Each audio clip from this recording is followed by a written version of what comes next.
Assalamu alaikum. I am Dr. Mahmudur Rahman Imrul. Welcome you all in today's lecture. The topic that has been selected for today's discussion is fracture shaft of tibia and fibula.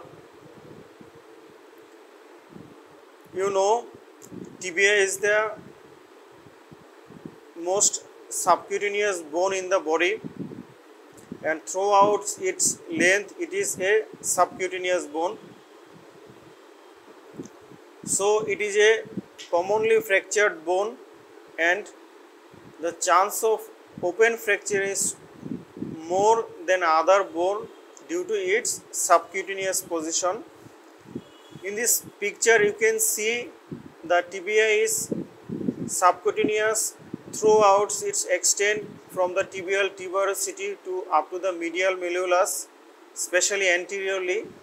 The shin of the tibia is totally subcutaneous, and in the anteriorly and lateral side there is the anterior group and lateral group of muscles, and posteriorly the posterior group of muscle. Even though due to its subcutaneous nature the chance of fracture is more in this bone, and among them chance of open fracture is most common to the tibia. Now let's come to know what will be the mechanism of injury for fracture of the tibia. Twisting force may cause spiral fracture of the tibia. Angular force produces transverse or short oblique fracture at different level. Different level means when a angular force occur, then tibia fracture at one level and fibula also fracture at another level. And high energy trauma or high velocity trauma, there is a chance of open fracture is more. Okay. In this picture you can see there is a fracture. In the first picture there is a fracture of the tibia. This is a spiral fracture at one level and fibula fracture at another level.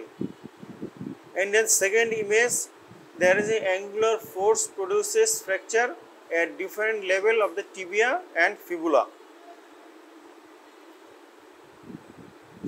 And another is when high energy trauma or high velocity injury occur, then tibia and fibula may occur fracture at multiple level, and there may be a chance of segmental fracture or comminuted fracture, and as well as if the fracture communicate with the exterior, it can cause open fracture. Here the image showing there is a segmental fracture as well as comminuted fracture. Both the tibia and fibula fractured at multiple level. Now, what will be the clinical features after fracture of the tibia and fibula? This is almost same to the other fractured bone. Initially, there will be history of trauma. This may be a high velocity injury or low velocity injury. This may be a direct trauma or indirect trauma. Direct trauma means angular force or high velocity injury, and indirect force may be twisting injury. When fracture occur, the following things like pain, swelling, deformity, this may be present, and we should examine the condition of the skin and soft tissues like muscles, vessels and nerves.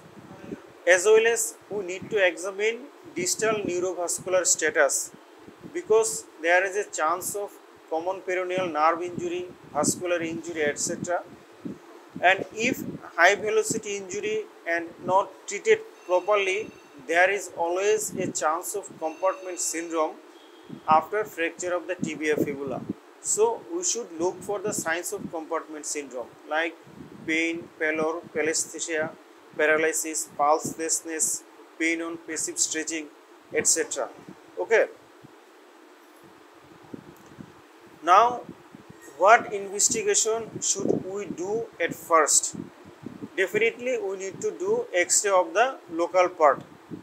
And what X-ray we will do? That is X-ray of the leg. whether if injury to the right leg then right, if injury to the left then left. Then X-ray of the right or left leg, anterior-posterior and lateral view. X-ray of the leg, anterior-posterior and lateral view, and X-ray must include knee joint and ankle joint. X-ray must include knee joint and ankle joint. It means full length of the tibia and fibula should be visualized. And sometimes with fractured bone there is a chance of dislocation of the joint. So this should be include knee and ankle joint with full length of the tibia and fibula. Now what will be the treatment? Treatment should be according to ATLS protocol if the patient is a patient of polytrauma or multiple injury. And if patient is not include a polytrauma patient, then we should give our concentration to the management of the fractured tibia fibula. There is a lot of options for fracture management according to the nature of the fracture or severity of the injury.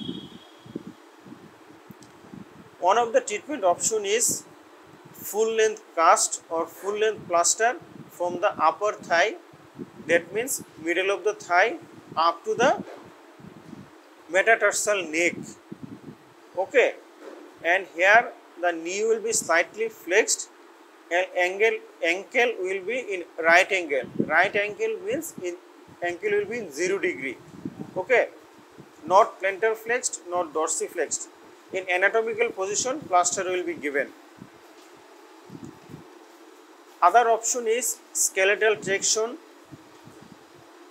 Another option is closed or open reduction of the fracture, and then internal fixation by intramedullary nail, then closed or open reduction and internal fixation by plate and screws.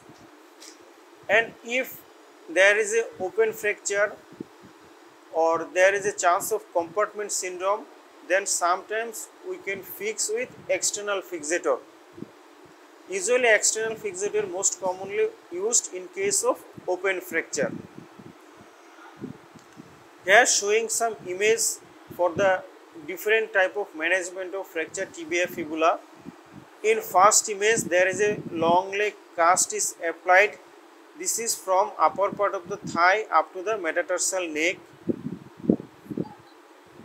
And in the second image there is showing fracture of the tibia fibula and interlocking intramedullary nail is applied in here.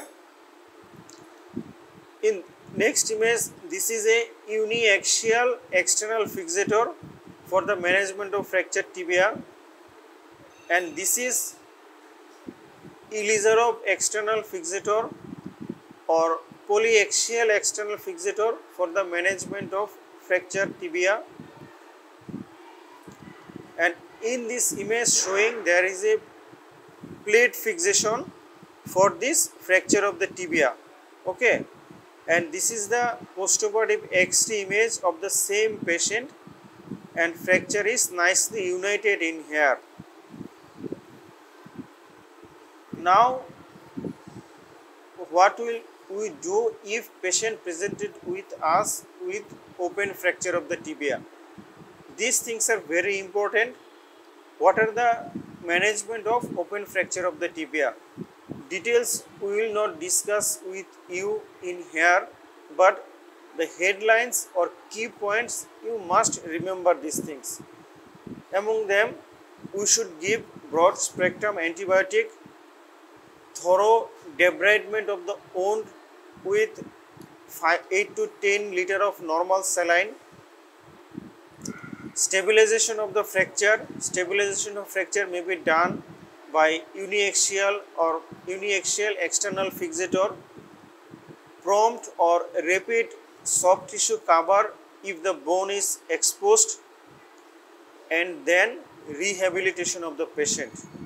So I repeat the key points, that is broad spectrum antibiotic, debridement, stabilization, prompt soft tissue coverage, and rehabilitation of the patient.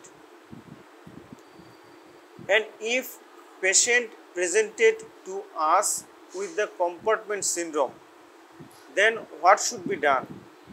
Then fasciotomy should be done to immediately release the compartment or reduce the compartment pressure. Here there is an image first showing there is a compartment syndrome with lot of blister over the skin, and in second image the fasciotomy was done to release the internal pressure and to regain the viability of the soft tissues. And now, what are the complications of fracture tibia fibula? First of all, early complications. Early complications include vascular injury, compartment syndrome, and infection. Chance of infection is more in case of open fracture compared to closed fracture.